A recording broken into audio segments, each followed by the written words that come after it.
Chamoli glacier तबाही के बाद करीब 27 घंटे का वक्त बीत चुका है। एक और रेस्क्यू ऑपरेशन चल रहा है तो दूसरी ओर लापता लोगों की तलाश भी की जा रही है। सबसे नया अपडेट यह है कि एक और शव बरामद हुआ है। एसएसबी ने गोपेश्वर से यह शव बरामद किया है।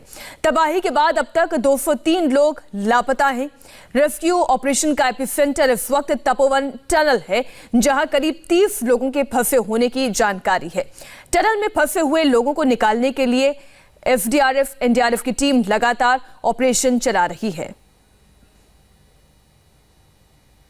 उत्तराखंड के चमोली में ग्लेशियर टूटने से हुई तबाही का सबसे पहला अटैक हुआ रैनी गांव में। ऋषिगंगा नदी जब कहर बरपाती हुई नीचे की तरफ उतरी तो उसके रास्ते में जो कुछ भी आया उसका नामो निशान मिट गया। चमोली के जिस रैनी गांव में कुदरत का कहर बरपा, वहां ग्राउंड जीरो पर इंडिया टीवी संवाददाता पवन नारा पहुंचे। इस रिपोर्ट को देखकर आपको आसानी से समझ आ जाएगा कि कैसे चंद पलों में सब कुछ बह गया, सब कुछ तबाह हो गया। चमोली में ऋषिगंगा नदी पर जो तस्वीरें आई वो जल प्रलय की तस्वीरें थी और सबके मन में सवाल है कि आखिर हुआ कैसे। इस सब की शुरुआत ऋषिगंगा पावर प्रोजेक्ट जहां है उसके ऊपर आप देखेंगे तो आपको बर्फ से ढके हुए पहाड़ नजर आ रहे होंगे। यहीं से ग्लेशियर टूटने के बाद इस पूरी त्रासदी की शुरुआत हुई और उसके बाद ग्लेशियर टूटने के बाद बर्फ, मलबा और पानी बेहद तेज गति से आया।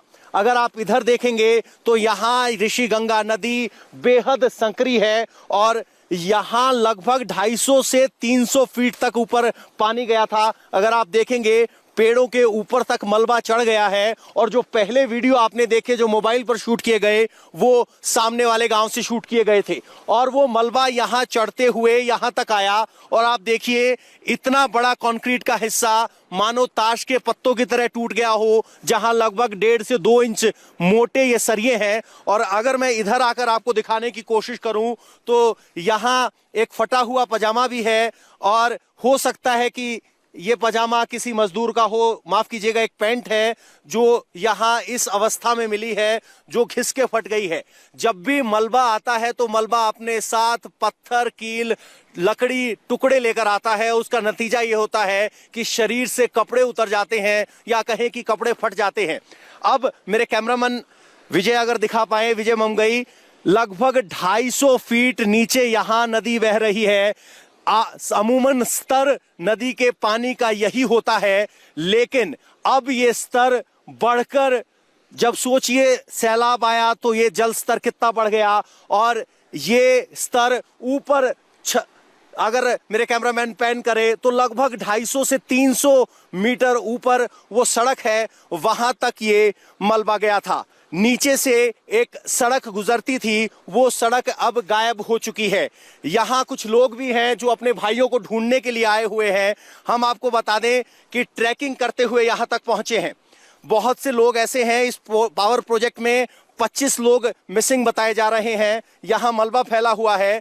आपका नाम कहाँ है, कहाँ से आप आए हैं? हम चमोली से आए हैं। हाँ, चमोली घाट से, कांडाई से। जी, नाम संदीप कन्याल है मेरा। तो कौन आपका गायब हो गया? आप यहाँ क्या कर रहे हैं? जी, मेरा भाई हो गया गायब जी। तो किसने बताया कि यहाँ हो सकते हैं वो? जी, बताया तो किसी ने, हम ढूंढ रहे कि मतलब वो यहीं ड्यूटी करते थे, इसी प्रोजेक्ट में ड्यूटी करते हो, सिक्योरिटी गार्ड में। तो हम भी ढूंढ रहे कि मिल जाएंगे तो ठीक है, नहीं मिलेगा तो कोई बच के भी निकल पाया? किसी से बात हुई हो? जी हाँ, तीन तो हमारे गांव के थे, कांडे के। 3 तो बच के निकल गए, 2 के लापता है, 2 के पता नहीं चल रहा। 2 लापता है, ये ढूंढ रहे हैं। अब जरा यहाँ की तस्वीरें आपको दिखा देते हैं। सामने अगर आप देखेंगे तो वहां सड़क गायब हो गई है। सड़क जहां 2 आदमी आपको खड़े दिखाई दे रहे हैं वहां तक सड़क गायब हो गई है। मलबा बहते हुए यहां तक जा रहा था और सामने आप गांव देख रहे हैं वो रैनी गांव है। उस गांव समेत 7-8 गांवों का संपर्क टूट गया है। संपर्क के लिए जो पुल था, बड़ा पुल था, विशाल पुल था, उसका नामो निशान मिट गया है। सोचिए कि कंक्रीट का पुल ताश के पत्तों की तरह गिर जाए तो क्या स्थिति बनती होगी। हम आपको बता दें, वो जो आप घर देख पा रहे हैं वो घर रैनी गांव है उसके नीचे जो सड़क आ रही है, ये सड़क आती थी और अब आपके स्क्रीन पर जो आप देख रहे हैं ये कंक्रीट का ब्लॉक, यहां पुल था, लेकिन अब वो पुल गायब हो चुका है। और यहां की स्थिति ये है कि जब मलबा आया तो इतनी तेज गति, वेग और आवाज के साथ आया कि लोगों को लगा कि कोई धमाके की आवाज है, और उसके बाद लगातार यहां आया, लोगों को संभलने का मौका नहीं मिला। आप अंदाजा लगाइए, इस नदी के स्तर से थोड़ा करीब यहां सड़क गुजरती है, और अगर किसी को पता चले कि यहां मलबा आ रहा है तो क्या कोई आदमी 250 फीट ऊपर चढ़ पाएगा? और शायद यही वजह है कि बहुत से लोगों को यहां से भागने का मौका ही नहीं मिला। हम आपको बता दें कि हम भी यहां खुद ट्रैकिंग करके पहुंचे हैं, और यहां आप आगे जाएंगे तो तबाही का मंजर है। मेरे अपने कैमरामैन विजय से कहूंगा कि एक बार आगे आए। यहां ये एक approach road hydel power project, जो ऋषि हाइड्रो प्रोजेक्ट है, ऋषि गंगा हाइड्रो प्रोजेक्ट, उसके लिए बनाया गया था, वो कच्चा रास्ता है। यहाँ सब मलबा है, और ये मलबा इस ऊंचाई पर पहुंचा है, आप अंदाजा लगा सकते हैं कि कितना विनाशकारी था। जिस वक्त ये मलबा आया, यहां पर जल स्तर या कहें कि मलबे के साथ का स्तर 250 से 300 मीटर था। अब जरा हम आपको आगे चलते हैं। ये जो रास्ता आप देख रहे हैं, ये कोई सड़क नहीं है, पक्का रास्ता नहीं है, ये हाइड्रो प्रोजेक्ट के लिए बनाया गया रास्ता है। अब स्थिति ये समझिए कि जब यहाँ ये प्रलय आई तो किस तरह की स्थिति रही होगी। अब आपको दिखाते हैं कि वेग कितना ज्यादा था और पानी का स्तर कितना ऊपर तक जा रहा था। आप ये पेड़ देख पा रहे हैं, ये भी मिट्टी से सने हुए हैं। यहां तक ये मलबा ऊपर आया। सामने आप देखेंगे तो आपको हाइड्रो प्रोजेक्ट की टनल दिखाई देगी। अगर मेरे कैमरामैन यहां आ पाए तो यहां से आपको हाइड्रो प्रोजेक्ट की टनल दिखाई देगी। इस टनल का क्या हाल हुआ है, ऊपर से ये सरिये टूटे हुए कंक्रीट आप देख सकते हैं। अगर मेरे कैमरामैन थोड़ा सा जूम करें तो ये हाइड्रो प्रोजेक्ट की टनल थी जो पूरी तरीके से गायब हो चुकी है। यहाँ जो कंक्रीट था उसके बगल में वो पूरी तरीके से गायब हो चुका है। अब यहाँ आपको कंक्रीट का मलबा नजर आएगा। सामने अगर मेरे कैमरामैन थोड़ा जूम कर पाएं तो सामने आप देखेंगे तो इस हाइड्रो प्रोजेक्ट के सामने ही ऊपर जाकर सड़क बनती थी, और उस सड़क पर आपको अभी कुछ लोग खड़े हुए दिखाई देंगे, लेकिन अब वो सड़क पूरे तरीके से गायब हो चुकी है। हम यहाँ तक इस पूरे पहाड़ की ट्रैकिंग करने के बाद पहुंचे हैं, और यहीं से लगभग 500 मीटर आगे धौली गंगा और ऋषि गंगा दोनों जो इलाके हैं, या कहें कि दोनों नदियों की धाराएं मिलती हैं, वहां भी बड़ा मलबा पड़ा है। और यहां से लगभग 12 किलोमीटर आगे एनटीपीसी का प्रोजेक्ट है, जहां पर टनल में अभी भी 30 लोगों को बचाने की कोशिश की जा रही है। एक छोटी टनल जो एनटीपीसी की ही आगे थी, उससे 16 लोगों को निकाल लिया गया है। लेकिन ये वो ग्राउंड जीरो है जहां से आपदा की शुरुआत हुई। लोगों को उम्मीद थी कि कभी ज्यादा पानी आएगा तो ये डैम उस पानी को रोकेगा और किसी आपदा को बचाएगा, लेकिन जब ग्लेशियर टूटा तो इतनी मात्रा में मलबा, बड़ी स्तर पर पानी आया। और देखिए यहाँ पर एक सीसीटीवी कैमरा भी लगाया है इसकी मॉनिटरिंग के लिए, लेकिन अब इस सीसीटीवी कैमरे का कोई शायद इस्तेमाल ना हो, क्योंकि तार मलबे के साथ निकल चुका है। कैमरा जरूर लगा हुआ था यहाँ पे, अब सिर्फ ये पोल खड़ा है, और इस कैमरे ने जरूर यहाँ हुई तबाही को रिकॉर्ड किया होगा, लेकिन अब इसके तार गायब हैं। जरूर इसके तार नीचे जा रहे होंगे।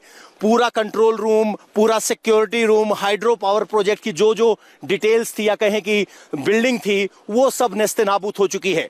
तो आप अंदाजा लगाइए प्रकृति कितनी ताकतवर हो सकती है। जिस प्रकृति को बांधने के लिए डैम को एक मजबूत साधन माना जाता है, लेकिन जब ग्लेशियर टूटा तो उसके बाद यहाँ ये स्थिति आई। यहाँ विनाश के मंजर के अलावा कुछ नहीं है। इन तस्वीरों में सबसे राहत वाली खबर हमारे पास इस वक्त ये है कि ये आपदा जितनी बड़ी दिखाई दे रही थी, जितनी विनाश कर सकती थी, राहत की बात ये रही कि आगे जाकर नदी का किनारा चौड़ा हो गया और उतनी तबाही नहीं हुई। लेकिन यहाँ ग्राउंड जीरो मौके पर भयंकर तबाही आपको दिखाई देगी।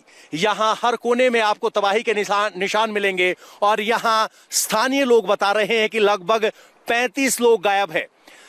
एसडीआरएफ या कहें कि स्टेट डिजास्टर रिस्पॉन्स फोर्स की तरफ से कहा गया है कि यहां इस पूरी घटना में दोनों पावर प्लांट्स एनटीपीसी और ऋषिगंगा हाइड्रो प्रोजेक्ट को मिलाकर 170 लोग गायब हैं, जिनमें से 30 लोग एनटीपीसी की टनल में फंसे हुए हैं और यहां लोगों के इस हाल में जिंदा बचे होने की संभावना नहीं नजर आती। नहीं लगता कि यहां कोई बचा होगा और ये यहां की दर्दनाक तस्वीरें हैं।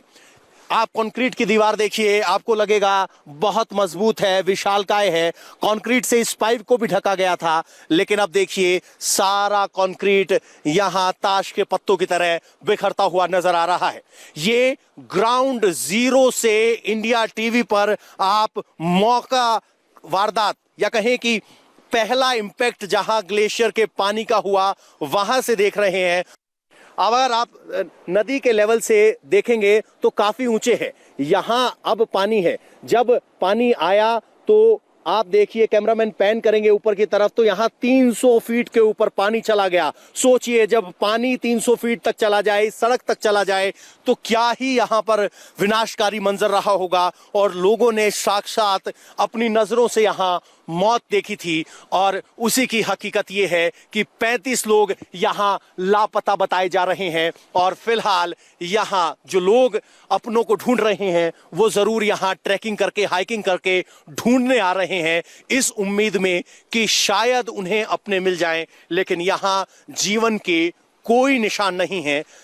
अगर किसी चीज के निशान है तो वो है सिर्फ विनाश ही विनाश। और जिस तरीके से प्रकृति अपना रौद्र रूप दिखाती है, वो रौद्र रूप यहां दिखाई दिया और इन तस्वीरों को बयान नहीं किया जा सकता। सामने आप देखेंगे रैणी गांव है, इसके समेत 8 गांव हैं जिनका संपर्क पूरी तरीके से टूट गया है और अब इन गांवों में जरूरी राशन मसद रसद के लिए हेलीकॉप्टर सेवा को इसका इस्तेमाल किया जाएगा ताकि लोगों तक मदद पहुंचाई जाए। और ये पूरा सीक्वेंस ऑफ इवेंट है कि आखिर सुबह 10 बजे रविवार को क्या हुआ और उसके बाद इस नदी का स्तर मलबे के साथ बेहद बढ़ गया और जो जो इसकी चपेट में आया उसके लिए बचने का कोई मौका नहीं था।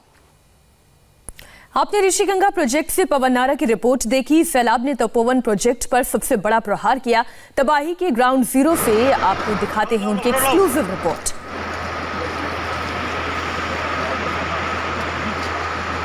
इस वक्त हम एनटीपीसी के तपोवन डैम पर मौजूद हैं, जहां कल ये त्रासदी हुई तो भयंकर तबाही हुई और तस्वीरें अपने आप में बताने के लिए काफी है। ये वो डैम का हिस्सा है जो पूरी तरीके से टूट चुका है। डैम के आधे हिस्से में गेट बना दिए गए थे, 4 गेट में से 3 गेट अभी बंद हैं, लेकिन एक गेट टूट गया है। उस गेट के टूटने के बाद भी पानी का वेग या मात्रा इतनी ज्यादा थी कि नहीं रुक पाया। उसके बगल में पानी ने अपना अलग रास्ता बनाया और डैम का जो कंस्ट्रक्टेड एरिया है उसके अलावा बाद में जो इलाका छोड़ा गया था डैम को एक्सपेंड करने के लिए, वहां ये पानी बढ़ते हुए आया और डैम की दीवारों पर इस मलबे का क्या असर हुआ है उसका अंदाजा आप इस बात से लगा सकते हैं कि ये सरिये सारे जो कि डैम की दीवारें बनाने के लिए एक कंक्रीट के ब्लॉक्स तैयार किए गए थे, वहां सरिये निकले हुए दिखाई देंगे। और इधर आप देखेंगे तो यहाँ मलबा भरा हुआ है और जल स्तर आप देखेंगे तो लगभग 36 फीट तक जल स्तर यहाँ पूरे तरीके से बढ़ गया था। यानी जब यहाँ मलबा आया तो भयंकर तबाही हुई और इस मलबे में भी बहुत से लोगों के छिपे होने या कहें कि दबे होने की आशंका से इनकार नहीं किया जा सकता। यहाँ 7 से 8 शव बरामद किए जा चुके हैं, लेकिन बाकी शवों को ढूंढने का और बाकी लोगों को ढूंढने का काम भी जारी है। यहाँ दलदल वाली जो स्थिति है इसमें आप देखेंगे इस तरह की जब फ्लैश फ्लड आती है तो ग्लेशियर के पानी के साथ यहाँ मलबा आता है और ये मलबा भयंकर तबाही मचाता है और ये इतना ताकतवर होता है कि सामने आने वाले कंक्रीट को भी पूरे तरीके से नेस्तनाबूद कर देता है। आपको बता दें कि ये प्रोजेक्ट जहां है वहां अचानक से चौड़ाई बढ़ने की वजह से यहाँ स्थिति ऐसी रही कि पानी बड़े इलाके में फैल गया, इसीलिए 12 से 13 मीटर ही ज्यादा बढ़ पाया। अगर ये रास्ता नैरो होता, संकरा होता, तो यहां भयंकर तबाही हो सकती थी, जैसे कि 2013 की त्रासदी में देखी गई थी। क्योंकि केदारनाथ से सोनप्रयाग तक बहुत सकरा रास्ता है और ग्रेडियंट या कहें कि ढलान बहुत ज्यादा है। यहां अगर आप देखेंगे तो ढलान इतना ज्यादा नहीं है और यहां आकर नदी जो है ऋषिगंगा जिसे कहते हैं, धौली गंगा और ऋषिगंगा के मिलने के बाद जो ये गंगा नदी की ट्रिब्यूटरी बनती है, यहां जमीन पर फैलाव ज्यादा है। अगर आप नीचे देखेंगे तो यहां आपको, मेरे कैमरामैन अगर जूम करके दिखा पाए, तो बहुत सारे हेलमेट, कपड़े और जूते यहां आपको पड़े हुए दिखाई देंगे, जो इस बात की तस्दीक दे रहे हैं कि जब पानी का स्तर यहां बढ़ा तो जरूर यहां से मजदूरों ने निकलकर भागने की कोशिश की थी। और कुछ जूते, हेलमेट, जुराबें इस बात की गवाही दे रहे हैं। जनरली इस तरह से जूतों और हेलमेट को नहीं फेंका जाता। और फिलहाल रुक रही